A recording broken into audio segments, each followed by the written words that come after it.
السلام عليكم ورحمة الله وبركاته. ازيكم حبايبي، عاملين ايه؟ النهارده ان شاء الله يوم ال 39 معانا في دورة فراخ رمضان. بكره ان شاء الله هتبقى المفروض نهاية الدورة بتاعت الفراخ، بس لسه مش عارفين لحد بكره هنذبح ولا لا.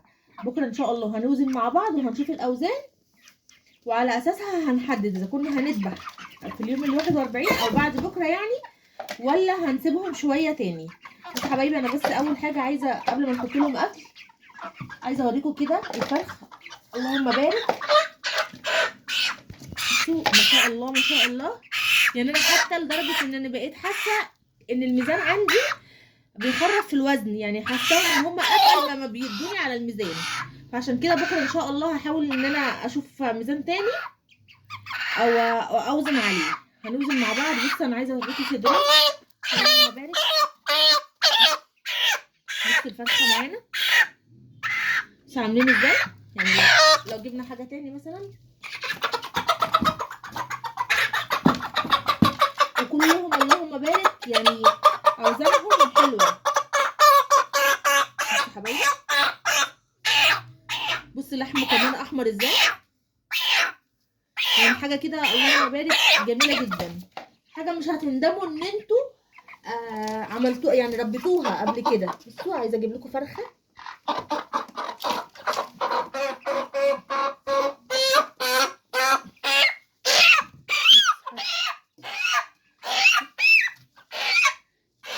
بصوا ان شاء الله صدرها طويل ازاي كمان وملحم.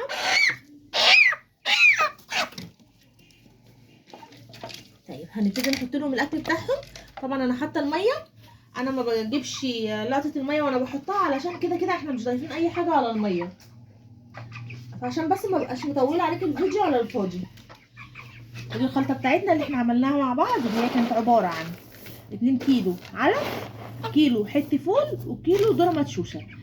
طيب عندك بقى عيش، ممكن نفرق عيش ناشف، ممكن نفرمه ونحطه معاها مع الخلطه دي.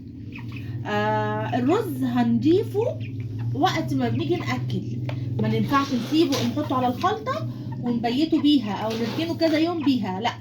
الرز هتحطيه مثلا على قد الاكله بتاعت اليوم. يعني انا الرز اللي عملته معاكم امبارح كان حوالي اكتر من نص كيلو بشويه. ده كلوه امبارح ما باتش، يعني حطيت الكميه اللي حطيتها معاكم امبارح في الفيديو، والباقي كله كلوه على مدار باقي اليوم. انا النهارده مش هحط اي حاجه على الخلطه دي، يعني مش هحط رز ولا عيش ولا اي حاجه، لان بصراحه ما عنديش عيش ادخلهم. طبعا بقى عندك حبه رز بايتين ممكن تضيفيهم، مكرونه، بس لو مكرونه اللي هي صغيره. اكل البيت بس يكون حاجه مش يعني ما باظتش، مش حاجه حامضه ونحطها لهم، لا.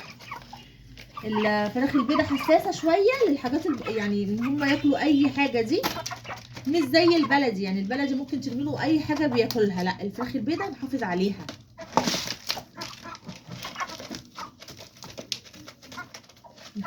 شويه. وده كان الفيديو بتاعنا حبايبي النهارده. فياريت لو عجبكم الفيديو فعلوا زر الجرس واشتركوا في القناه عشان يوصلكم كل جديد.